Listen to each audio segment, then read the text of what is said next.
boys and girls, the time has finally come. This year's Project 500, where we make 500 gecko eggs in 1 year. First up on the list is going to be the Gargoyle Geckos. Now you guys remember these ones? It's the ones from this video right here of Andrew's reptiles, the collection that we got over here.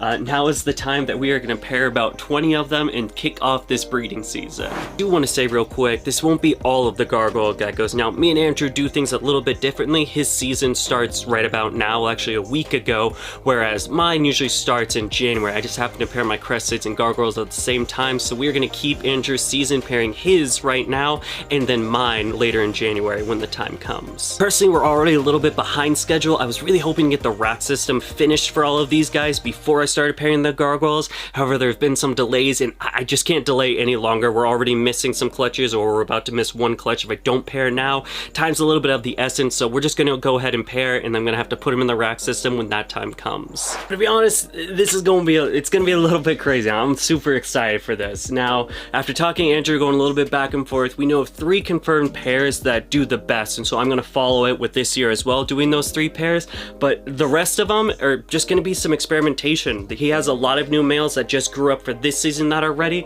so we're going to try pairing some of these newer males with the older females and doing some newer females with the older males. Just a little bit of experimentation, see which pairs work out best, see which pairs don't really get along and what needs to be swapped. A little bit of finesse, a little bit of tweaking and tinkering is going to have to go along in order to figure out which one works best and which one has the best production.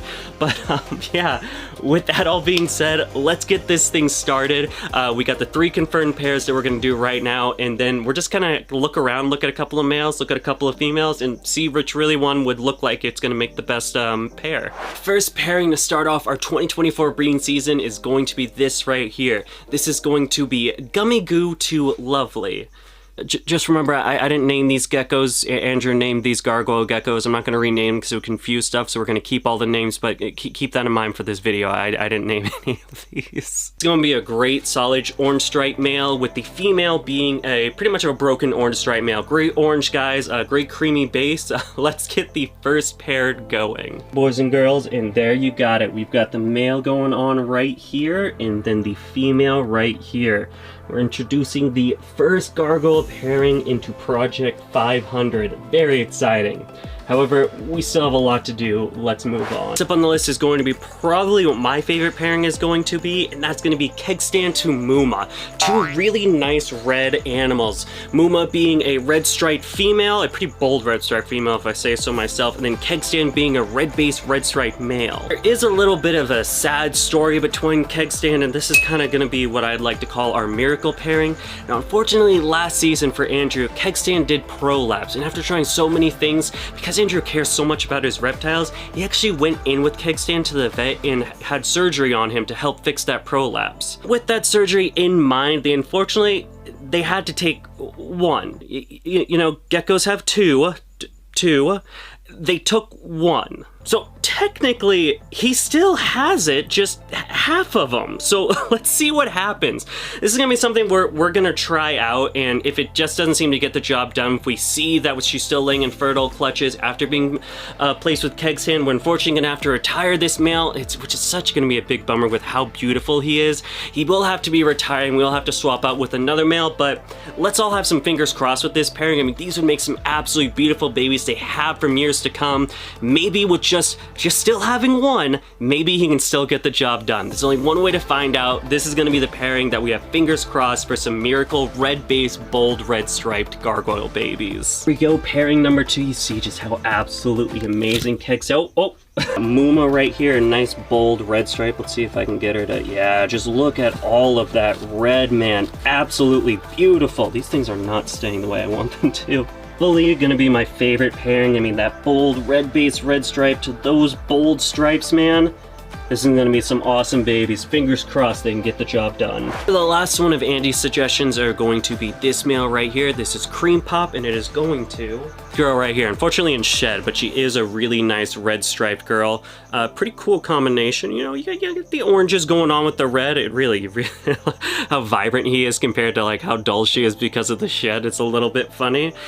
Pretty cool, man. This is gonna be a really nice pairing, just like all the other ones we've been doing. And I guess at this point, now it's up to my own interpretation interpretation which dudes go with which gals. Now that those assigned pairs are taken out of the way, here's the part where we get into some experimentation. I'm gonna start off with an easy one, black and white stripe. Obviously with a black and white stripe female, you want a black and white stripe male because you want black and white stripe babies.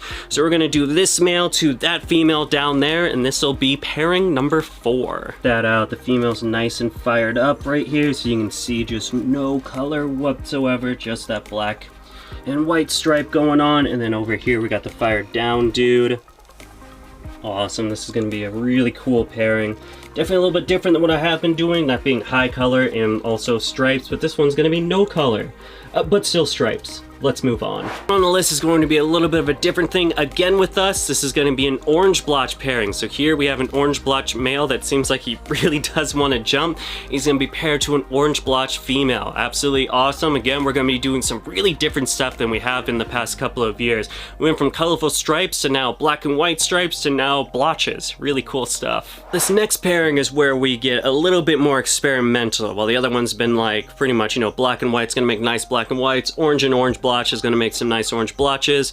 This is where we're going to try to do something a little bit different. Now right here we have a reticulated male. This is the only reticulated gargoyle gecko in the collection so far. What we're actually going to be doing is pairing it to a very high red, bold red stripe girl. With those two in mind, we're hoping to get the pattern that we have with the reticulated with some color, getting some color into that. So some nice, really colorful blotches that come out of this pair would be absolutely fantastic.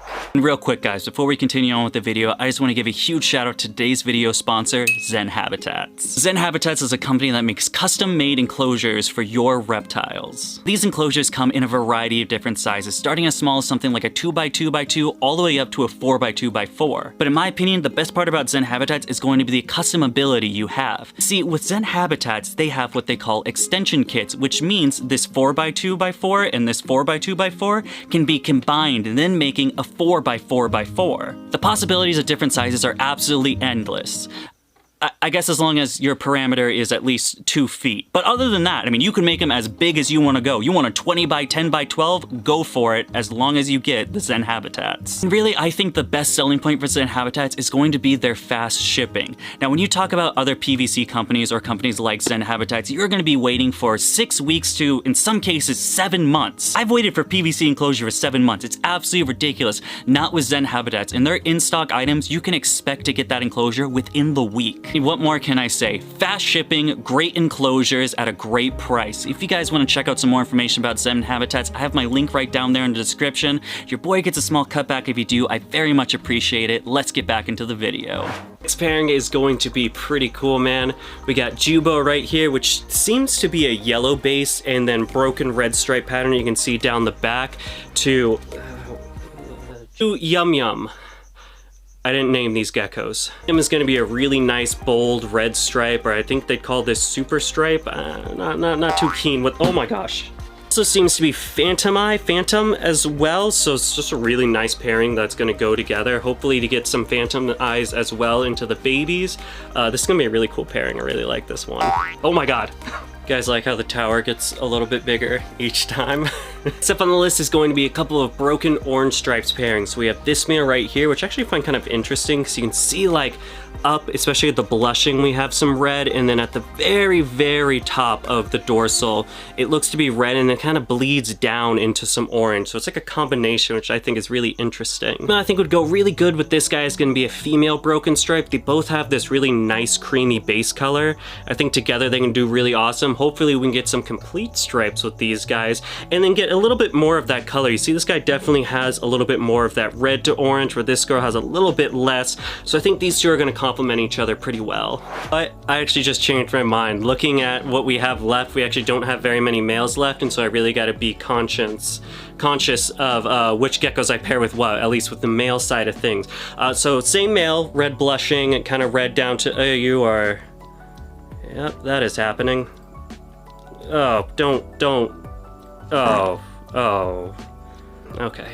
I actually chose is going to be this one right here. Some nice red stripe. Does look to be like a red base as well. Don't drag it, please. It doesn't complement very. This girl does look like a red base as well, just because fired down, she's looking pretty pink. Nice red striping. Again, another phantom eyes, so that's some cool stuff. We can get some phantom eyes. Hopefully some of that coloration will bleed into with the baby, so we'll get some nice red striping going all the way down, and maybe some orange in there as well from the male. Now means for our very last pairing, the female is going to be again that broken orange, and I actually decided we are going to use this orange blotch male instead. Same kind of configuration in mind, or just what my train of thought is. Orange to orange, I think it's going to bring out a little bit better. They're both some nice creamy bases. I just didn't want the rest of the stuff is going to be like red base, red stripe stuff, which I really wouldn't want to put an orange blotch with. I just don't think that'd make a very good pairing. So we're going to pair these guys right here, and this will be the last pairing, at least for right now. Okay, this is the dude with one ding-a-ling. I guess one ding-a-ling down, that is not gonna stop you from getting the job done. Jesus Christ, it's been like 5 minutes. No one else is paired, or no one else is doing it. The one guy that has only one ding-a-ling, he's the one that's like, nah, I'm gonna get the job done. Well, boys and girls, there you have it. One step closer to Project 500. We got the toe case going here after a couple of weeks, and now we've got the Gargoyle Geckos. Up next are gonna be some of our New Caledonian geckos, that being the Chihuahua Leachianus, Crested, and some of our own personal Gargoyle Geckos. That will be happening in, well, about 6 weeks from now. I usually do it right after December, right after Christmas, so around January is when we start pairing, and that's when things really start kicking off. It does actually look like the incubator will not be turned off this year. We still have some gargoyle eggs in there incubating. By the time they hatch, I'm sure we'll get some clutches being laid over here. So it looks like from the start of 2023 onward through the end of 2024, that incubator will be running non-stop with some New Caledonian eggs. That wasn't enough gecko content for you. I highly suggest this playlist right here that goes over all of our New Caledonian geckos, including the cresteds, or maybe you want to check out this video right here. As always, boys and girls, thank you so much for taking the time of your day to follow us over here at Dakota Blue Exotics. I will see you guys next time. But until then, goodbye.